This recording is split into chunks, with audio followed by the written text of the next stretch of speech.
Welcome back to another episode of the MX Endurance Podcast, where we look at everything that's been happening in the world of endurance sports. My name is Tim Ford, and I'm joined by the penultimate legend, the sexy shepherdess, sexiest voice in triathlon, James Bell. This is the second time that we are doing the introduction of this show. We have switched platforms, but mate, how are you going?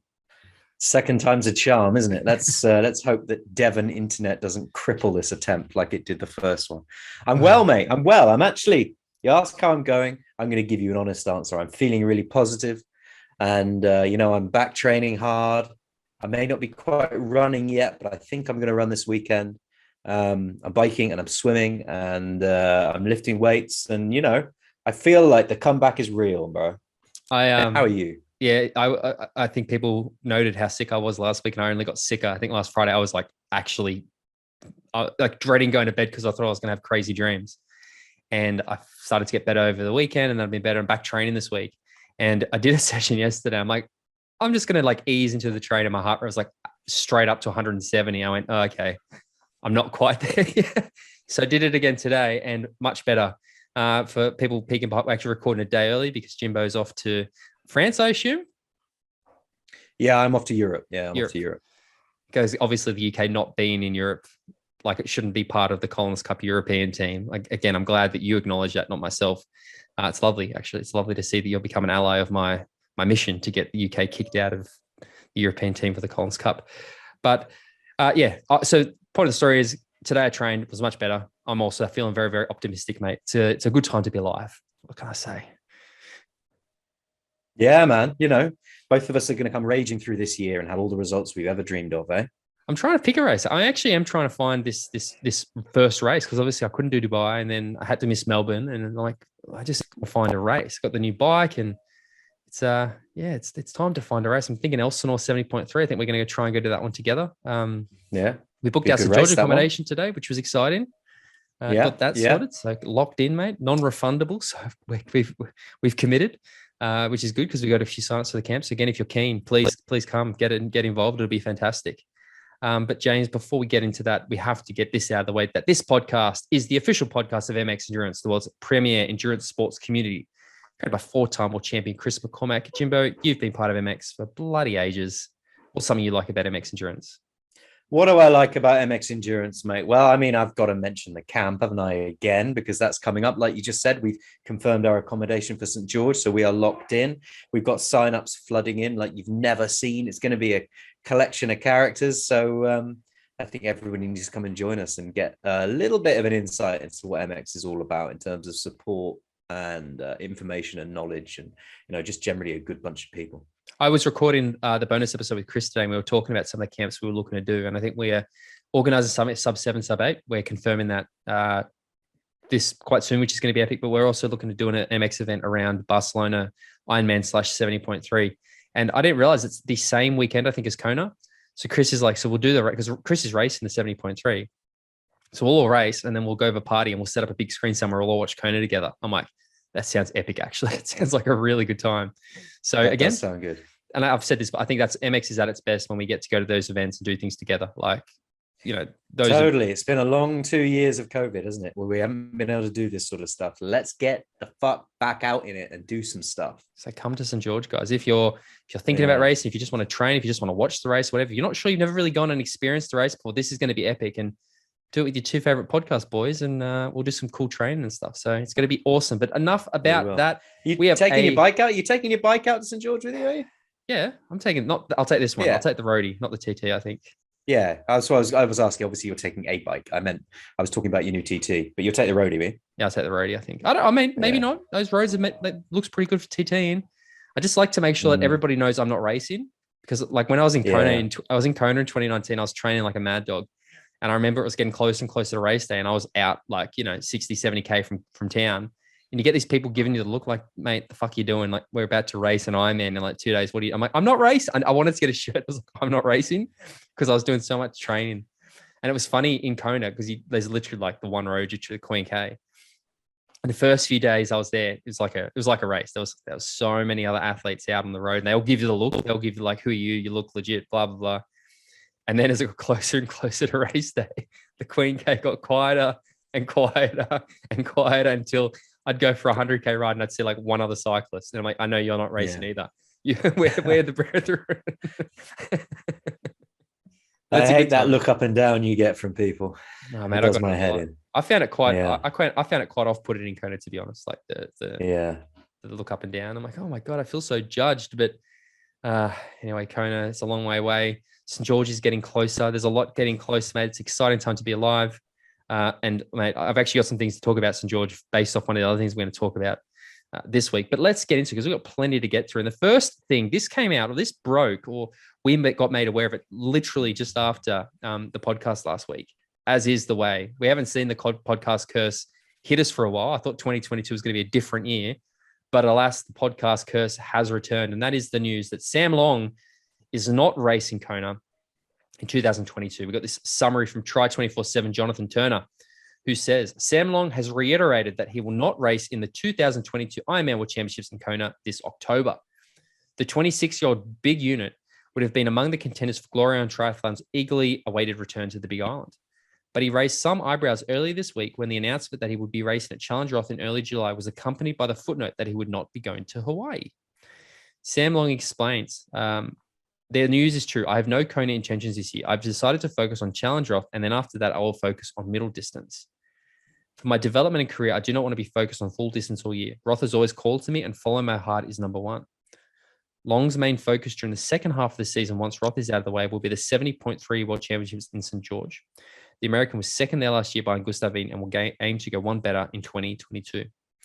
Jimbo, we've discussed this a fair bit between ourselves and with other people. Yeah, we have, yeah. What are your thoughts, mate?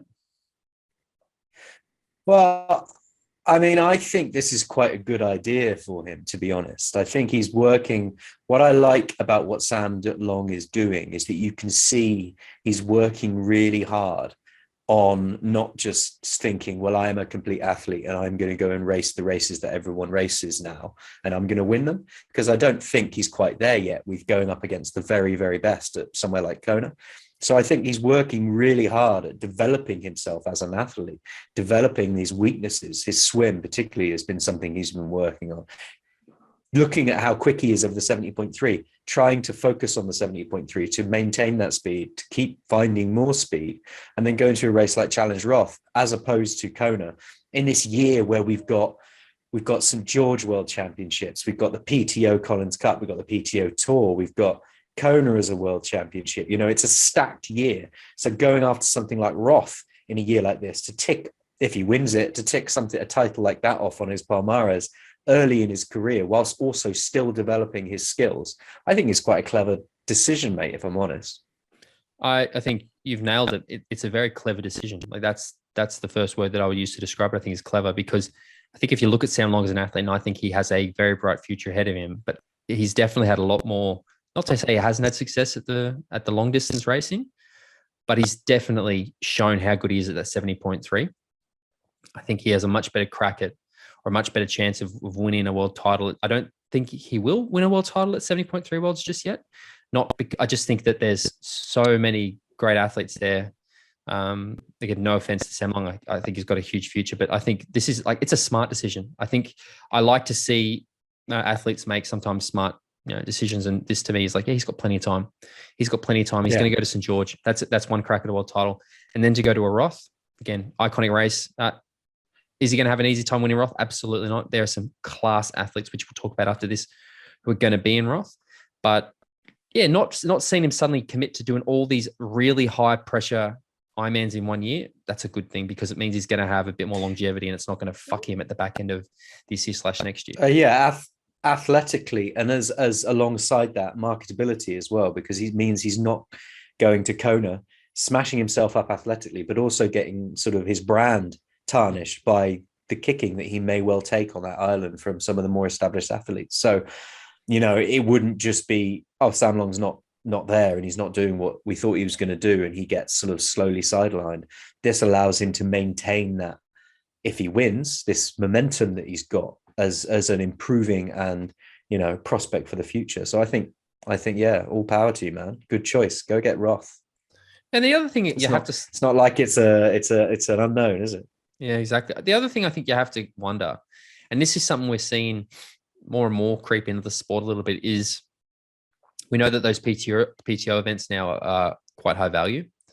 And we're starting to see, I think, was it Lionel who said that, was it Lionel or Joe or someone was like, it's makes financial sense to go to the PTO events over the Ironman events. And I mean, you look at Dubai, what did Martin Van Riel win? $7,000 or something for the win. Whereas if you win the, 70.3 or what is it, the 100K race that the PTO's putting on, it's $100,000. So at some point, the athletes are going to have to go, yeah, it isn't all about the MDOT. We're professional athletes. Our job is to make money. And they're going to start, I think those sort of events, that's where we're going to start to see it happen. So I agree wholeheartedly. As soon as the PTO starts pumping in the money that they're going to be pumping into some of the events that they've got, other organizers are going to do a similar thing to get the start list, and Ironman risk being left behind. Yeah, exactly. I'm curious. I think Ironman they're a huge organization. Obviously, I think it takes a while for those wheels to get to, but I think if we're sitting here saying that Ironman don't pay attention to what's happening out there, we'd be lying. You look at what they're doing with their broadcasts, you look at a lot of the stuff they're doing with their storytelling, with their social channels and stuff. They're trying to do more content around pro athletes. They clearly are paying attention. They are reacting. I think it's just taken them a little bit longer. Because at first you have, again, I don't know anything about the Ironman internal decisions, but I always assume that there's this element like, oh, fuck that, we're Ironman. Like, we are the sport. We are triathlon. So you come to us, and now it's something like, oh, actually, maybe you only think that's because that's how you make your internal decisions, isn't it? Fuck it, I am the sport. I am triathlon. I'm Tim Ford. Exactly, man. I mean, the triathlon master. We all know it is known. But like, I think that maybe that was their approach at first, because they were like, we don't want to help. We're not interested in the PTO stuff. But you can clearly see that what's been happening with the PTO telecast, Clash doing their stuff. You can see that they'll deny it. They'll say it's not because that it is. They are reacting slowly. And at some point, it is going to start to be this stuff, because while the pros probably aren't that influential to their, one and done people, they are influential to others. There's a group of their customers who are influenced by what the pros do. It's the same with bike deals. It's the same with product deals. At some point, this cycle is going to change. There's peaks and troughs all the time. And at some point, they're going to need to. And there's a new layer of customers as well. It's not a case of it's just an existing customer base. If you've got a product like what the PTO are going to be putting out, the PTO Tour, which is shiny and it's got all the pro athletes presented as pro athletes, you will suck more people into the sport who are watching that as an audience, and they will think, well, that's what triathlon is. I'll sign up for the PTO age group race and go and watch a PTO race. Exactly. They won't even acknowledge Ironman as an option, because they would just be like, oh, well, I watch triathlon through the PTO Tour, and this is what I see and this is what I know. Well, again, when you think about what Ironman does, the whole idea is so many people want to do it because they see the Julie Moss story, they see the Iron Wall, they see those iconic races on YouTube or whatever, or what's the NBC show, whatever, and they're like, I want to do that. And suddenly you have the PTO going to be putting on these races that are very easy to watch, hopefully a really high quality event, and are directed at people who potentially maybe don't follow triathlon the way we do. Yeah, they're going to, I want to do that. I want to do that one. That looks cool. Exactly. That Dallas race looked amazing, or Edmonton looked incredible. I want to go do that. And then you'll have. How long can you hang on the Iron War as a story, man? It was bloody ages ago. It's bloody ages ago. It was before Neighbours was a thing. Neighbours? Is that like the Australian TV show? Yeah, the Australian TV show, yeah. That's a weird reference to make, mate. That's a very odd reference to make.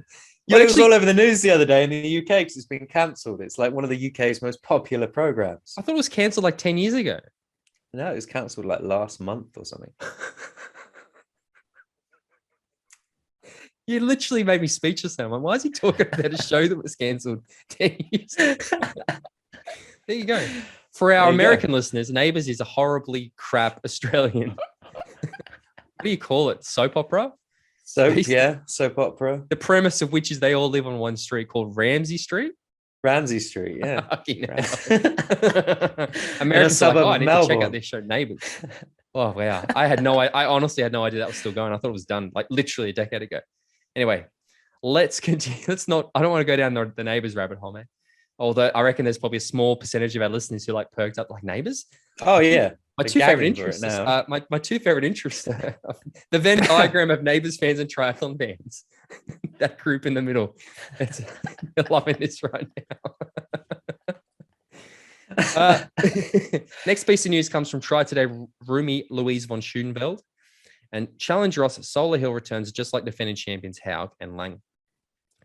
Two nice news updates from Challenge Roth. Not only did they announce the first few pros that will be racing this year, they also announced the famous solo hill will once again be part of their course.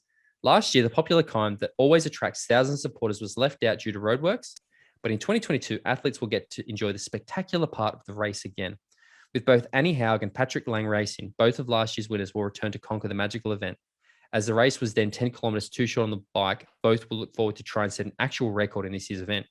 Lang noted a time of 7:19:19 hours last year, while Haug stopped the clock at 7:53:48. Lang, who's currently recovering from a bike crash and therefore won't race the Ironman Championships in St. George, will have some fierce competition from Sam Long, Sebastian Kienle, who are likely to be his two biggest rivals. But also Ironman South Africa winner Maurice Clavel is announced to be racing Challenge Roth this year. Germany's Jan Stratmann will debut in Roth this year. Another man who has a good chance to win is last year's Lanzarote's winner, Andy Boucherer. In the women's race, Haug will battle with two Brits, Fenella Langridge and Laura Siddle. That means the entire 2021 podium of the women's race will be present, because then it was Siddle who took second and Langridge who finished third. Now, James, before I get your opinion on this, I do want to make a note, because last week we were talking about Anne Haug and how she sort of hasn't done anything. And somebody commented on YouTube saying, look at what she did at this race. And it was an incredibly valid point. And I apologize for neglecting that, because I think in my head, I remember when this happened, I was losing my mind thinking we're about to see a record without realizing that the course was short. And because the course was short, I've just sort of disregarded the performances. And I think that's a huge disservice to both of them, but particularly Anne Haug, because she was, if this course was legit, she would have broke Chrissy Wellington's record. Like, that is a very, very good performance. So to say she's sort of not done much, I think is a very big misstep on my part. So I'd like to apologize for that and say that this performance means that she is, I think, still, one of the contenders in St. George this year too. But James, what do you think about this? Yeah, I mean, this is going to be a good race. I do like Challenge Roth a lot. I'm glad that Solar Hill is going to be in the race because it's the classic atmosphere bringer, isn't it? It's the picture that everybody looks at when they want to go and do that race. And if I was going to go and do Roth, which I have not and probably won't for some time, I would be gutted if I went and did it and that climb was not in the race, because it would be part of the experience. I think we're going to have some heavy competition across this from the pros. I want to see Sam Long do well here, mate. I really do. I also like Andy Bokra a lot because of his performance in Lanzarote. Anne Haug, I can't see past Anne Haug for the win on this one, but Siddle could be up there as well.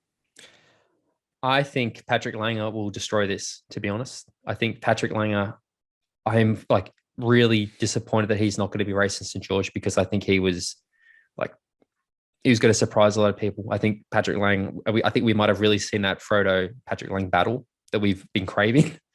I think Sam Long is a fantastic athlete, but I think Patrick Langer is two-time Kona winner. And if he's always he's an afterthought. And I think it's a massive disservice to the guy, because he's an incredible athlete. The women's race, and he's a really nice chap as well. Yeah, I've actually contacted him this week trying to get him on the podcast. So hopefully Patrick Lang I'd love to have a chat with him. I think he's just written a book too. So perfect timing, Patrick. If you're listening, mate, come on the podcast.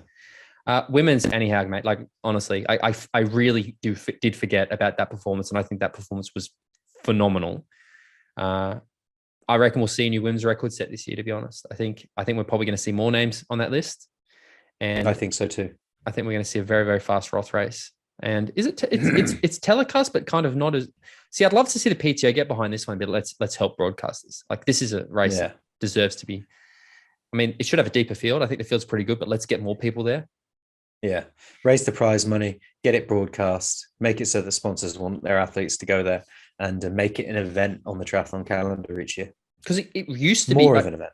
It used to be huge. It's not. I'm not saying it's not huge, but I feel like it has it's been chipped away a little bit, because there are so many other races lately.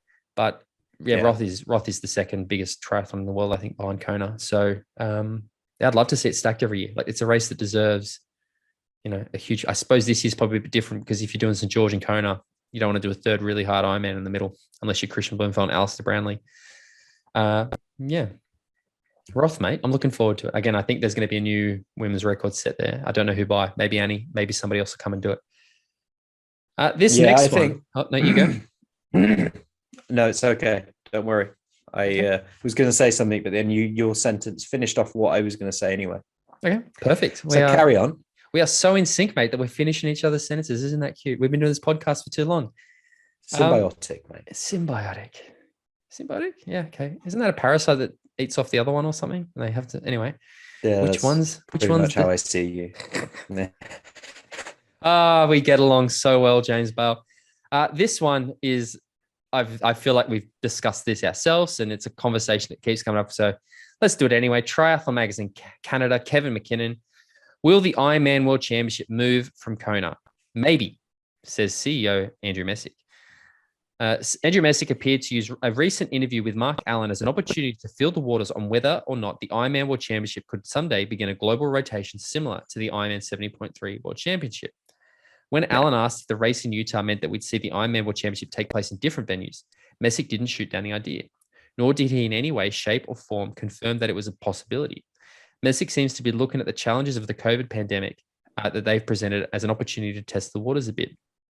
Maybe, Messick said, of the possibility of a rotating venue.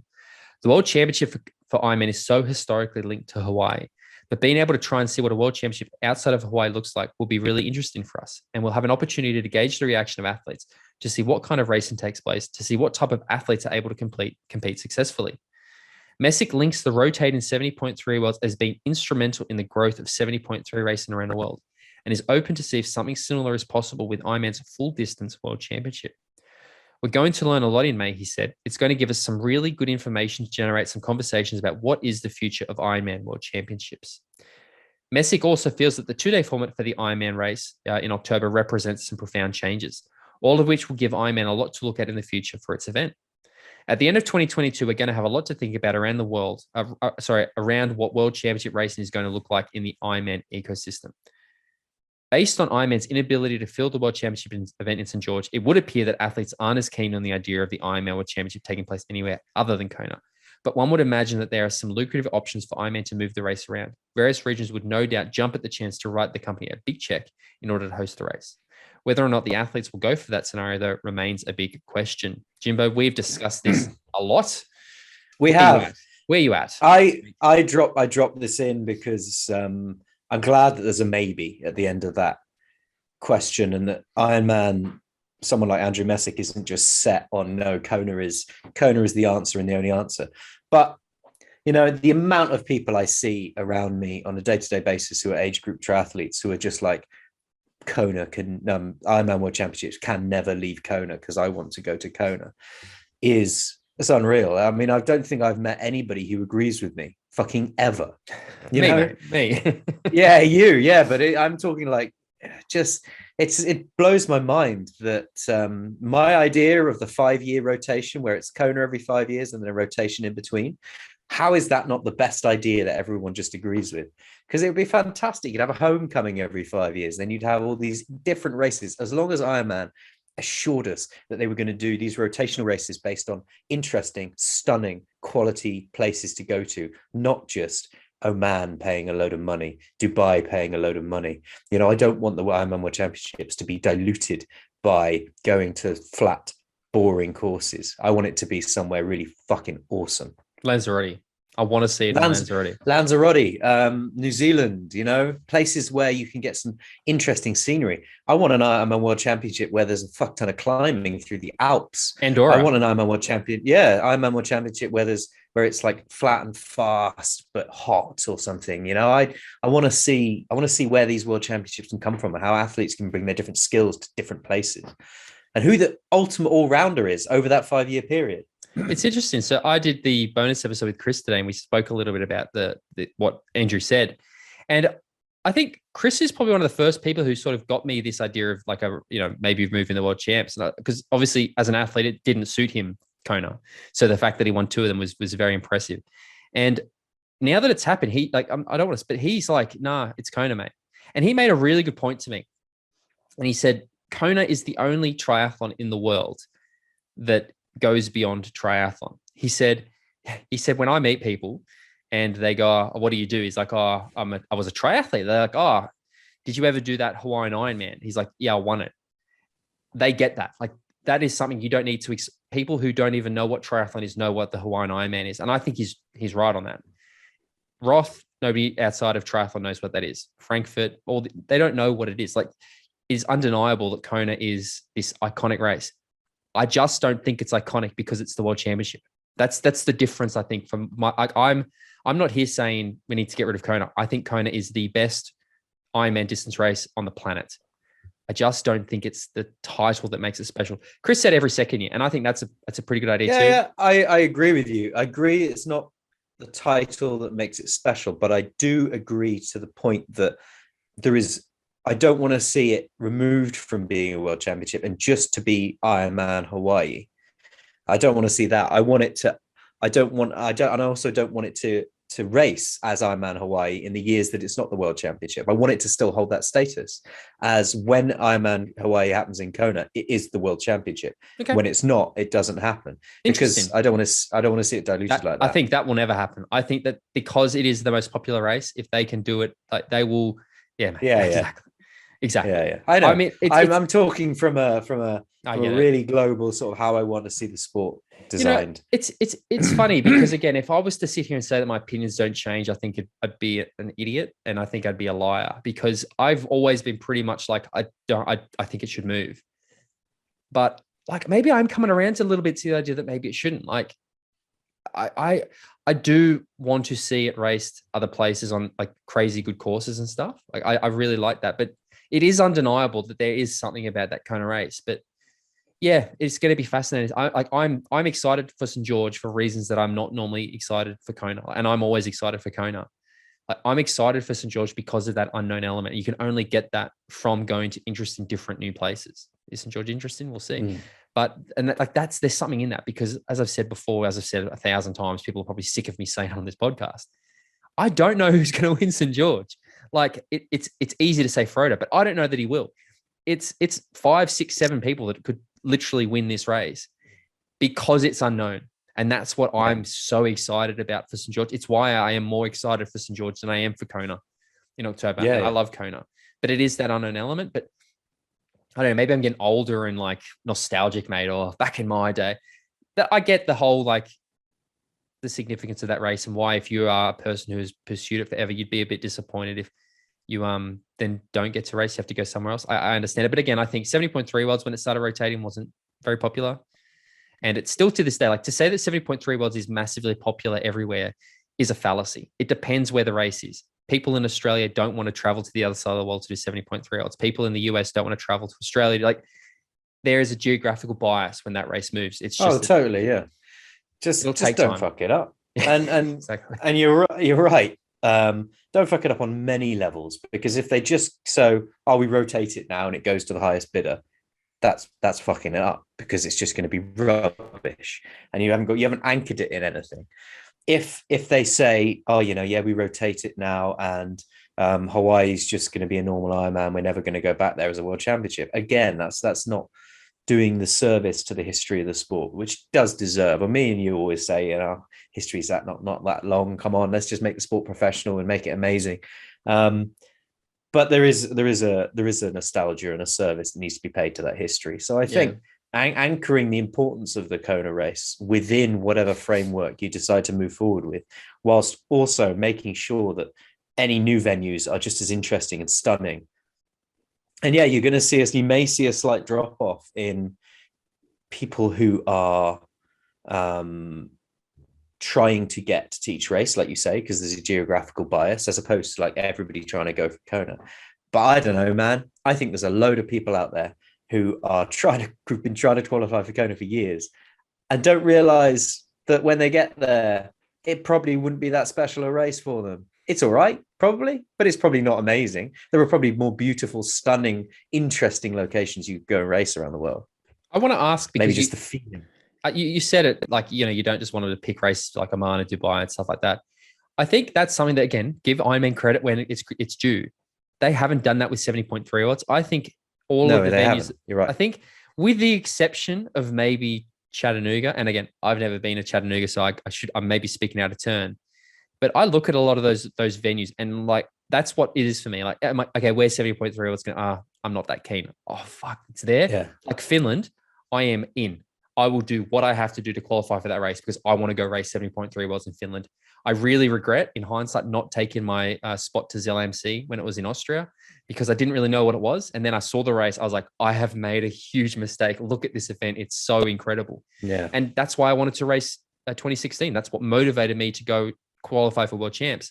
It was in Mooloolaba. It was in my home country. It was in Australia. I could race the World Championships in front of my family. And it was huge for me. It was monumental. And I think there's the potential for that in Ironman. But again, I'm not going to sit here and be like, pretend like I'm going to be mad if they decide to keep in Kona. I just like that it's a race. I would just, I'm Oh, yeah. Don't get me wrong. Of course I ain't going to lose sleep. It's not like I'm going to be like, do what I like. Yeah. Kona's Kona, and it's brilliant. And I'm sure it's fantastic out there. I would just like to see world champions crowned in different places. But ultimately, that's not all on Ironman, because we're going to see the PTO Tour crowning world champions. We're going to see too many Challenge world Roth as a world champion. There are other titles out there to be won. So maybe, I don't know. I'm not going to be convinced like you are that it shouldn't move, because I'm not willing to join. I'm not convinced either. I'm not convinced. Yeah. I'm not convinced. I'm just saying that I can. Whereas before I was adamant, it needs to move. I'm not as adamant anymore. Does that make sense? Like I guess I've opened my mind to appreciate the arguments of the other side a little bit more, because I'm trying to not be so set in stone with things. Like I said, I like the idea of a Grand Slam sort of thing where you go and win the 3 titles in a year. I think that'd be cool. Roth, Kona, and I don't know, somewhere. I think that's a cool thing. But we'll see. Cool. Let's move on. Next article, mate. Triathletes Magazine's Sarah Westner Flynn. Live coverage is set for Phoenix Sub7 and Sub8 project. Buzz continues to build for the Phoenix Sub7 and Sub8 project, which aims to be the record for the fastest long-distance triathlon on June 5th and 6th in Dresden, Germany. Actually isn't going for a record, by the way. This week, Gravity Media announced it will produce a 9.5-hour live broadcast of the attempts of Ali Brownlee, Christian Blumenfeld, Nicholas Spierig, and Lucy Charles Barclay, including race footage and interviews with special guests. The Sydney, Australia-based Gravity Media has produced the Super League Triathlon broadcast at Hamilton Island, Ironman documentaries, and provided coverage at the Olympics and other major athletic events. These guys are big in live sport. Like a lot of the live sport you watch around the world, Gravity Media do. So this is a serious player who's coming to do the broadcast for Sub7, Sub8. I think it's going to be good, mate. Yeah, man, I stuck it in there because I thought it was something that we could really push quite how special this broadcast is going to be. I know there are people who are going to be watching, and I know there are people out there who are just like, fucking hell, do I have to sit down for 7-8 hours and watch an event like this? And it's not going to be a case of just sitting and watching athletes do their thing. There's going to be interesting information. There's going to be cutaways. There's going to be videos. There's going to be storytelling throughout. It's going to be talking to the paces. It's going to be an intriguing and enlightening journey through what they're trying to achieve. And I think everybody who likes endurance sport or triathlon should be sort of, cued into this, and also should be made aware of how much effort is going into the broadcast, because there's no half measures here, mate. This isn't like logging onto Facebook Live and watching an Ironman broadcast with Didi and whoever else is on there. This is going to be exceptional. I was sitting at a cafe this week and I was having a coffee, and I looked across the outside the window and I saw on a sign that said Didi. I was like, is it so ingrained in my brain now, the name Didi, that I'm seeing it in my regular waking life? Like the word's probably like, I don't know, something else. And I see those letters together and I go, Didi. It's just like, maybe that's what they're aiming for, is to just ram it down my brain. No, like I saw an internal thing this week about all the cameras and the bikes and the drones and everything. Like it is full on. I think it's going to be like, I mean, again, it's Chris. He's such a competitive guy that you just know he's like, how many cameras do PTO have? How many cameras does Super League have? Let's have more. Like, let's do this better than it's been done before. And I'm really excited. I'm actually I'm almost semi-annoyed that I'm going to be at the venue, because I think the live broadcast is going to be so that's good. The beauty, isn't it? Because the live broadcast is going to be good and it's going to be rewatchable. Yeah. So you'll be able to go back. You don't have to just watch it live and then you missed it. It's going to be there available. But there's also going to be content around it. There's going to be a build. There's going to be previews. There's going to be reviews. There's going to be a highlights package. There's going to be a documentary. So there's plenty to come out of it, so that we'll be there on the ground watching, but we'll also be able to absorb all that stuff afterwards. I think if you want an idea of what sort of quality this thing's looking for, after the Cosmo race, Phoenix put out that video of Christian's lead up to it and performance. That's the sort of standard. And I think that's probably, honestly, like not even talking because I've worked for the company, the single best piece of triathlon content that's ever been created.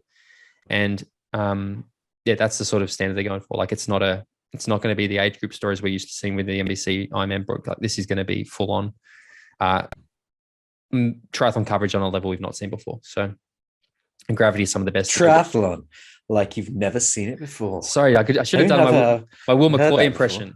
Triathlon, yeah, like you've never seen before, mate. It's time to talk about some races because there's a few races happening this week. I don't know if you've been following the sport to into the minutiae that I'm used to covering, but there's a few races happening this week. What do you reckon? Do I have to follow the sport? Is that part of the agreement here? You just got to read the script that I write you every week, mate, so that you sound like you know what you're talking about. Triathlon. That's it. Ironman South Africa's triathlon. Ironman South Africa is happening this weekend, is it not, Mr. Ford? And we've got a male and female pro start list available to us. The top names on the male start list are Carl Buckingham, Niels Fromhold, Joe Skipper, Bradley Weiss, Anthony Costas, Matt Troutman, Colin Chartier, Jasper Svensson, Andreas Bochara, and Franz Losch. And on the women's side, was that last one? That's too small from Losch. Can you do the women? It's too small for my screen. I also just, while we're on that, we did have a Dutch listener write into us last week. I know. I got that from several angles, man. I got loads of messages on Instagram as well from different people. How did you pronounce it? Steven Sloop.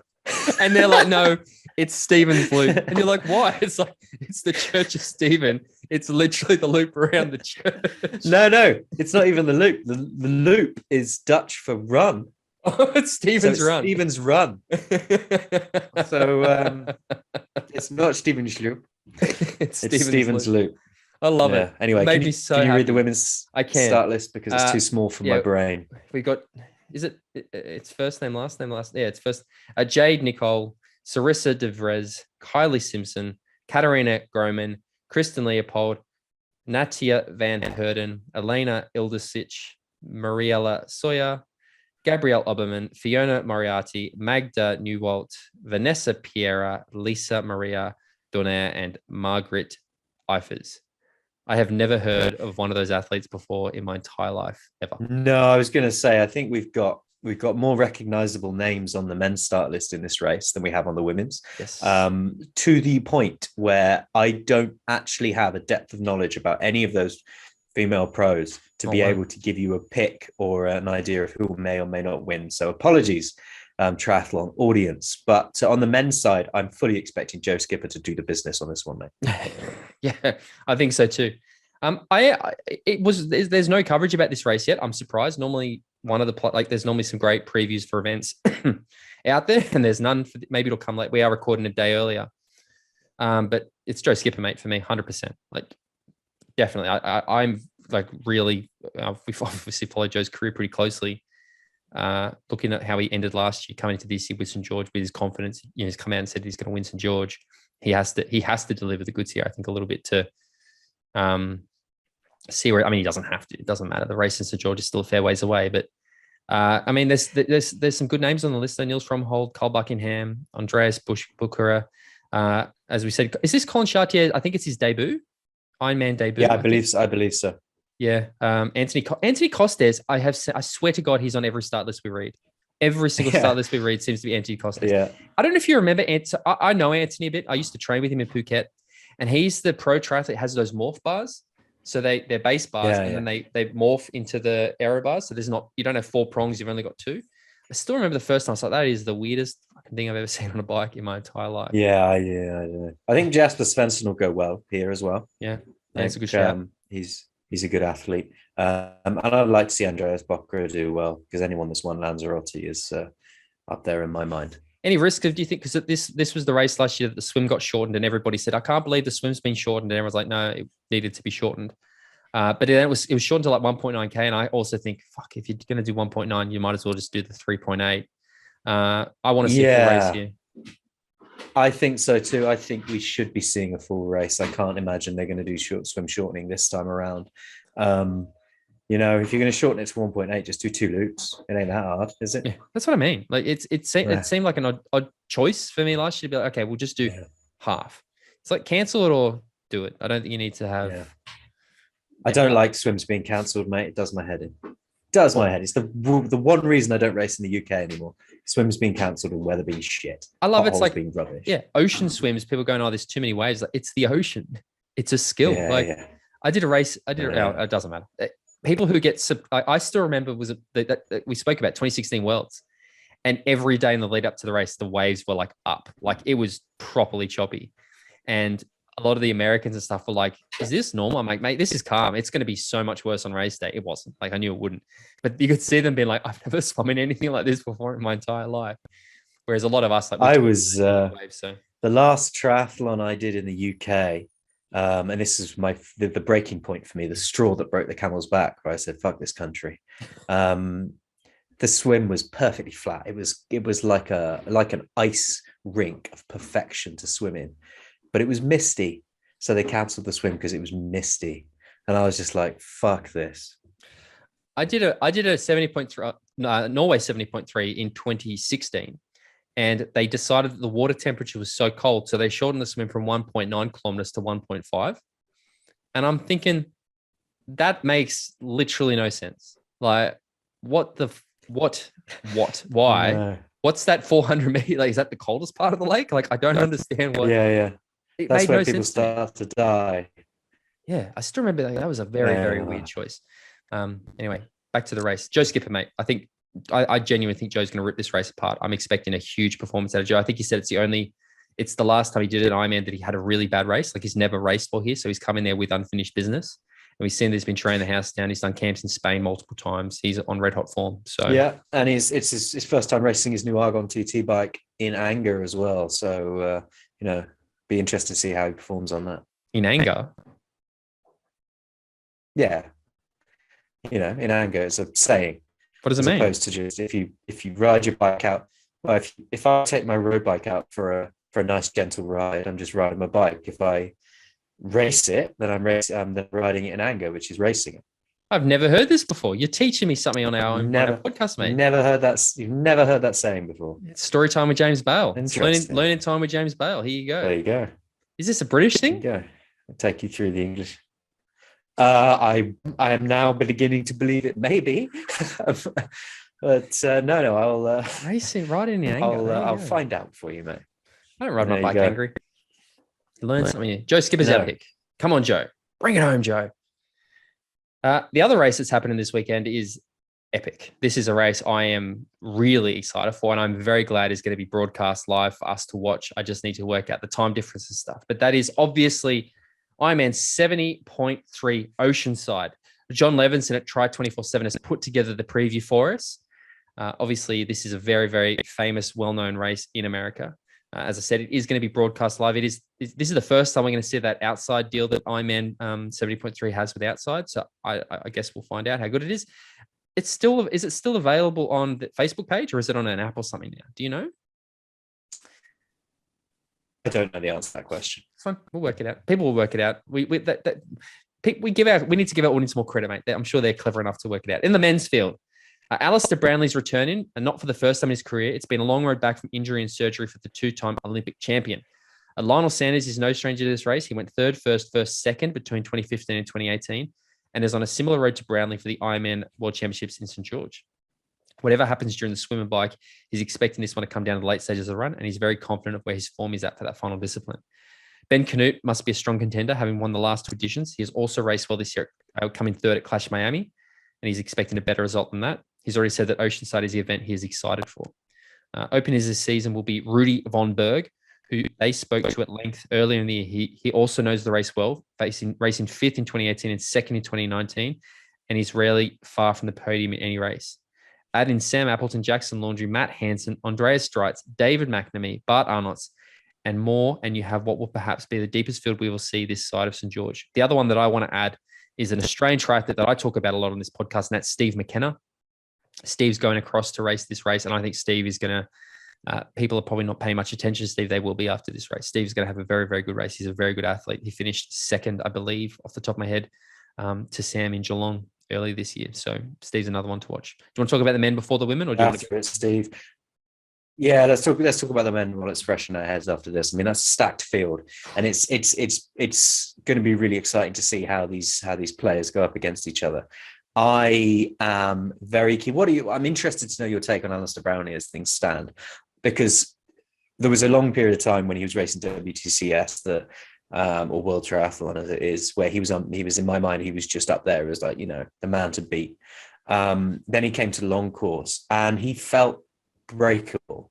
If you know what I mean. Every time I was watching him, I was like, oh, is his Achilles going to make it? Is his calf going to make it? Is he going to have an injury? After his surgery, after his sort of time off and his surgery that he had after not performing for the Olympics, are we past that now, do you think? Are we past that point of seeing him breakable? Do you think he's just he's back in the game? Yeah, that's exactly this what is I a think. podcast. You need to speak. What? You're nodding doesn't do it on an audio medium, mate. Nodding doesn't do it. I was nodding along with your delay is getting terrible, mate. So you obviously I was waiting for you to finish. Okay. Yeah, I was waiting for you. Oh. I think you're exactly right. I think Alistair Brownlee's injury is fixed. I think that, again, I don't know if I spoke about it on this podcast, but I spoke about it with Chris today. Joe Skipper was saying that at a sub-7 practice session, Ali was riding 53 kilometers an hour for 130K and then ran 220 marathon off the bike for 30 kilometers. And apparently he made it look easy. And that's what Chris said. He goes, remember, Alistair Brownlee retired Jan Frodeno from short course racing.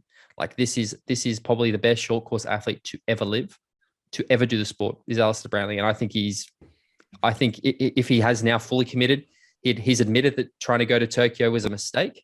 He's now fully committed to long course. And I think the other side of that injury, if we see a fully committed, fully worked out, got his head around it, Alistair Brownlee, I think he will destroy this race. Like, I think Alistair Brownlee he's Alistair Brownlee. He just automatically deserves something.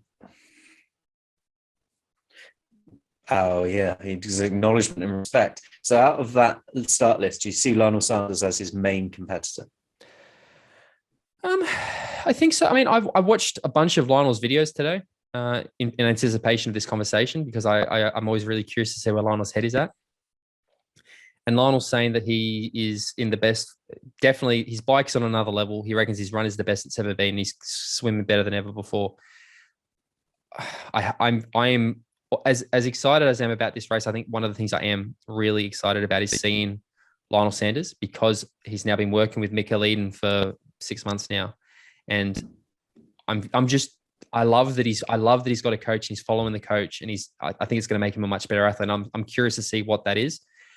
I would probably say yes. I think he's the next closest competitor. But the problem is you've got some of the guys in this field can swim, like really swim. And is that going to, Lionel's bike isn't what it used to be. Maybe it is. I'm basing this purely on last year's performance. If it isn't, maybe the race will go away from him, because Ali Brownlee will probably be first or second out of the water, can ride like the clappers and can run like the clappers. So they're going to have to go with, I think Ali's going to set the pace like he used to in short course racing. And if anybody misses out, they're going to have to work to catch up to him. Yeah, I agree with you on that. I'm interested to see how David McNamee goes, because he's an athlete that I haven't noticed racing for a while, and he's had some solid results, and he's a very strong contender. So I'm keen to see how he goes. Sam Appleton as well in that bracket. But I agree with you in the sense that I can't see past Alistair Brownlee. Ben Canute's on the start list as well. Yeah. Another very good swimmer. I don't see Ben. Yeah. But watching Magnus Ditlev go past him, and I was like, interesting. I'm not sure Canute's got it for this one, because Ditlev showed an incredible improvement, but I wasn't expecting Magnus to catch Ben Canute on that run. Not because Magnus can't catch him, but because I was expecting Ben to be able to maintain that distance. With Magnus having had stomach issues and not had the bike ride that he was expecting to have. But no, for Ben Canute, I don't see as a contender for this race. Rudy von Berg, what are your thoughts about Rudy? Yeah, man. I mean, he's definitely going to be there, isn't he? He's going to be there or thereabouts. It's not a name that we've seen a huge amount from of late. Um, it's a season opener, and it's a very strong field. I'd like to see him have a good race, but there are bigger names in this race than him, I think, and I could see him a contender for a podium. I always feel with Rudy von Berg that he's either right up there, he's not. Like, I don't feel like there's an in-between with Rudy. If he's on form, I think he could absolutely be a contender. And I think I'm guilty of thinking that Alistair Brownlee is a level, and I know I get criticized for this, but I genuinely feel like Ali Brownlee's on another level to these guys because he's a 2-time gold medalist. And I think he's worked out longer course racing because he's committed to it now. I really think we're going to see, I mean, who knows? I sit here like I know, I don't. But I'm thinking, I think it's Ali. Sam Appleton, you can't neglect. Sam's had a great start to the year. He's had some really, really strong performances.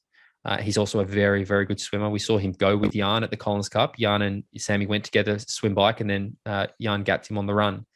But he also, in fact, Sam was the guy who went with Ali at Bustleton Ironman, where they swam and rode together the whole way, and then Ali put like minutes into him the first few kilometers. But I think we can see something maybe like that where a few are going to get away with Ali. Ali is going to push the pace because that's the sort of rider race of the years. We know that he's aggressive. We heard lots of stories about him calling people names on the bike. I think he's going to probably bring that attitude to this, and he's going to get that group with him out of the swim, and they're going to go for it. And that's going to set up Ali for a really, really good run, because if Lionel's not there, Ali's not even going to want to let Lionel anywhere near him.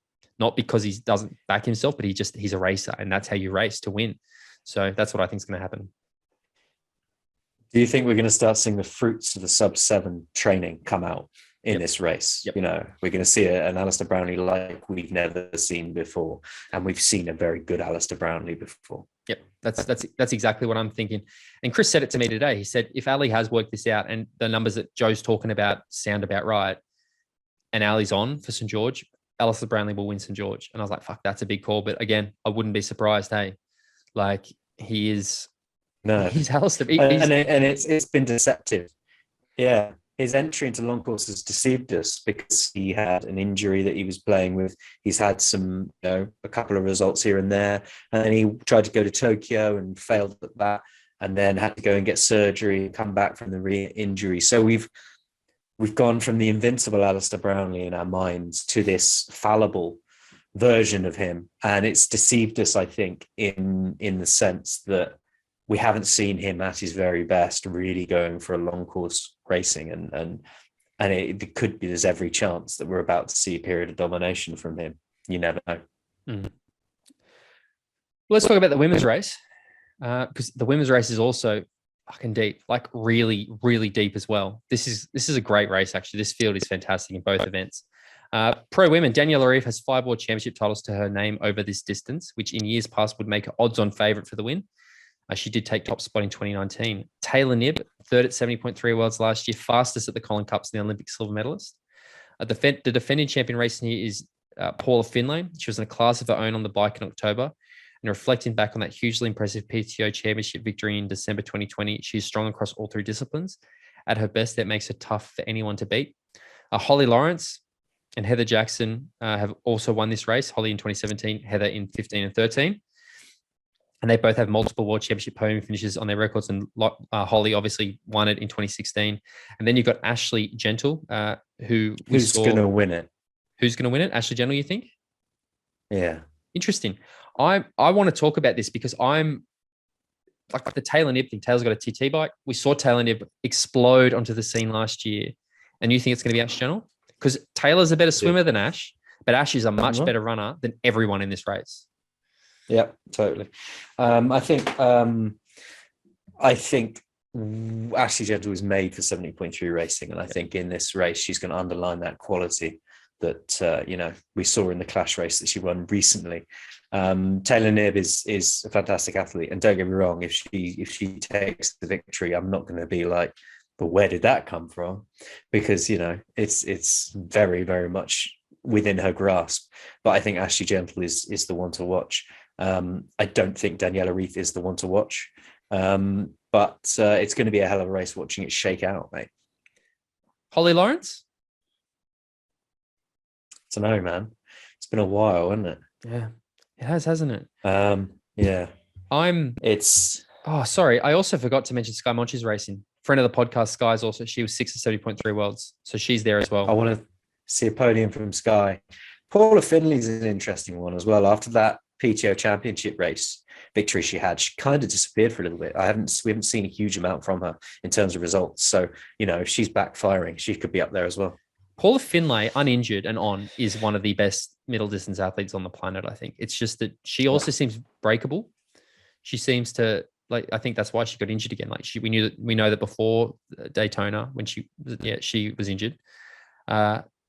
I think I hate that we agree on this, mate, because it's Ash Gentle for me. I honestly think Ashley Gentle is going to dominate 70.3 racing. I think she's you said it, she's made for this distance, and I think she's going to make a statement here. I don't think that Taylor Knibb's going to be able to get away from her fast enough on the bike. We saw that Taylor Knibb got outrode by Lucy in St. George. So, she's on a TT bike. What difference that's going to make, we'll see.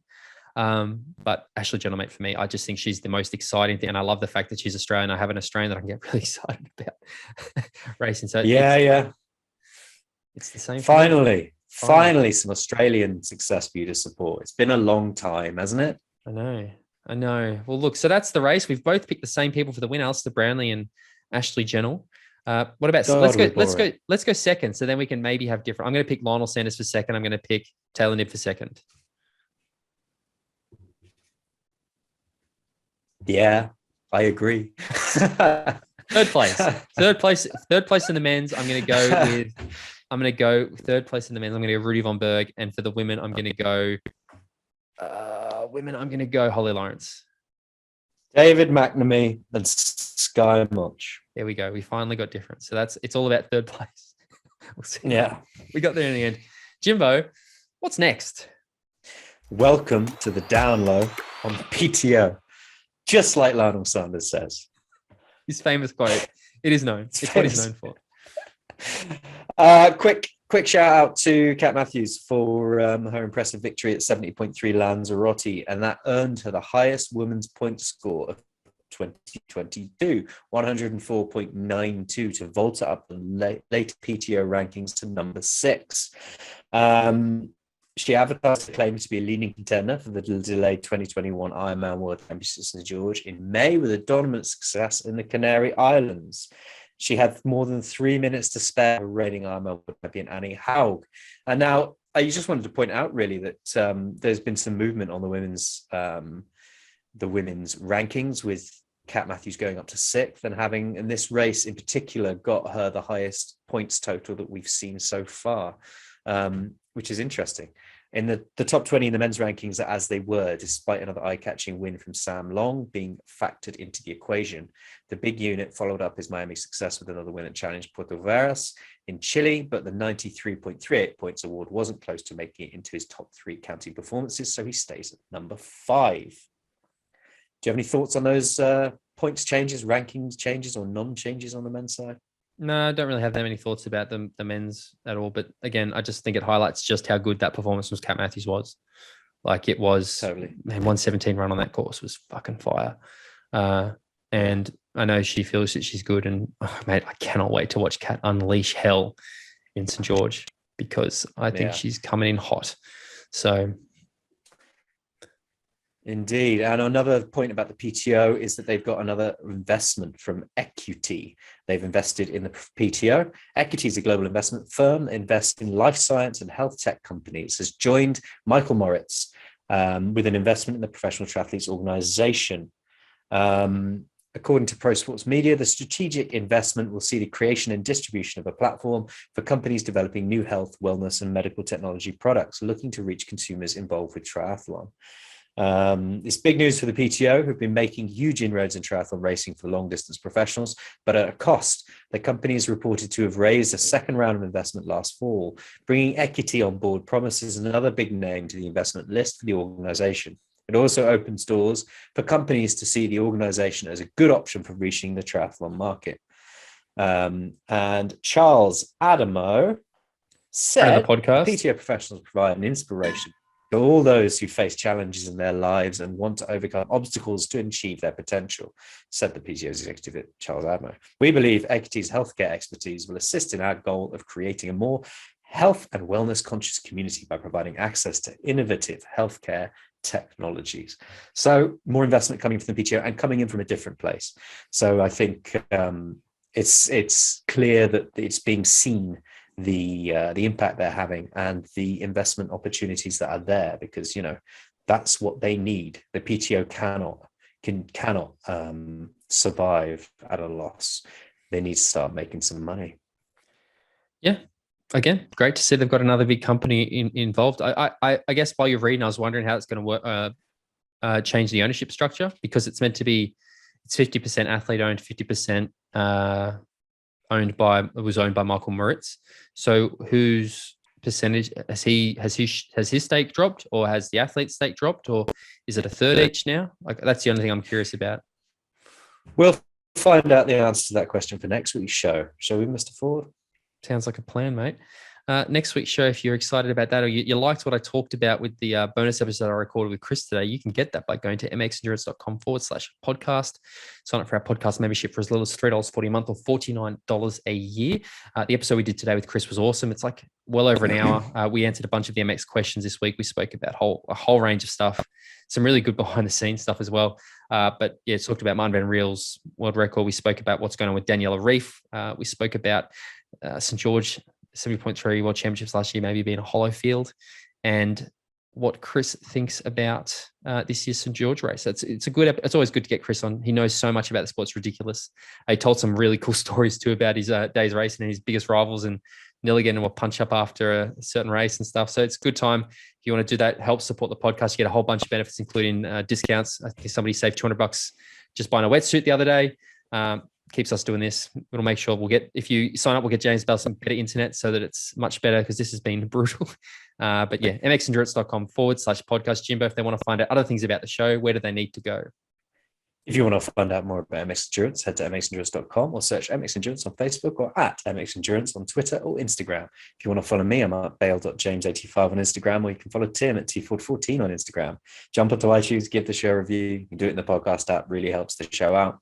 If you like what we're doing, tell a friend, help us grow. If you've got any comments, queries, or questions, send an email to podcast@mxendurance.com and sign up for that camp. I'll emphasize this again. You guys need to come and join the podcast membership so James Bell can pay his electricity or internet bill, because I swear to God, mate, we could replace you this week on the video version of the podcast with a still photo, because you were frozen for like 3/4 of that. And I kept going, oh God, is he gone? Oh God. And then there'd be these delays. I'm like, oh no, is he gone? I've been so stressed. I'm going to check my Whoop. It's going to register this podcast as a workout this week because of the levels of anxiety I had every time you froze, or like it was, mate, pay your internet bill, because that's fucking horrible. My 5 gigabytes of download that we've had this episode. Oh, guys, thanks for bearing with us. Not the easiest one to do this week, but always fun. Jimbo, a pleasure as always. Until next time, talk to you later. Take it easy.